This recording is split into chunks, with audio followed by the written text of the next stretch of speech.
Magandang hapon mga ka-happy hour. Narito ang mga balita para sa MBC TV Network News Update 3 PM edition. Performance-based bonus ng mga sundalo, aprobado na ayon sa Malacanang. Matatanggap na ng mga kwalipikadong sundalo ang inaprobahang performance-based bonus na tinatayang nasa 45.5% ng kanilang monthly basic salary as of December 31, 2023. Sa press briefing sa Malacanang, sinabi ni Communications Undersecretary Claire Castro na nasa 110,000 na qualified officials at empleyado ng Philippine Army ang sakop ng inaprobahang 1.6 billion pesos na pondo para dito. Bilang pagkilala aniya ito ng Marcos administration sa kanilang serbisyo sa bansa, gayon din ang pagganap sa kanilang tungkulin bilang tagapagtanggol ng kalayaan at soberanya ng Pilipinas na ayon sa Pangulo ay dapat na masuklian. Kailangan lamang aniyang makakuha ng very satisfactory rating ang mga opisyal o empleyado ng PA sa Strategic Performance and Management System upang mag-qualify sa PBB.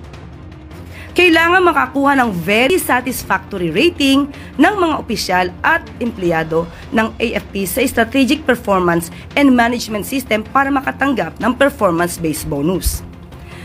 Batid ni Pangulong Ferdinand R. Marcos Jr. ang husay at sakripisyo ng mga sundalo sa pagganap sa kanilang tungkulin bilang mga tagapagtanggol ng kalayaan at soberanya ng Pilipinas. Kaya't nararapat lang na masuklian ang kagitingan ng ating mga kasundaluhan. Mabuhay po!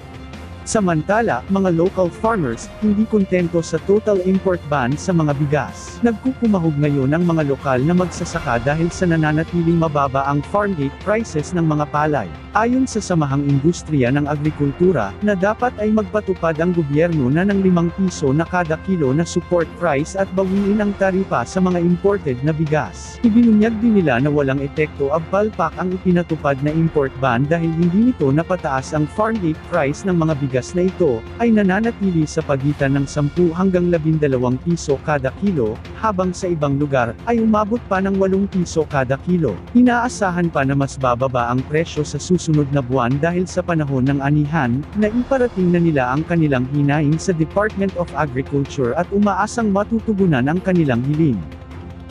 At yan ang mga balita para sa MBC TV Network News Update 3 PM edition. Abangan ang mga susunod na balitaan mamaya para sa 4 PM edition.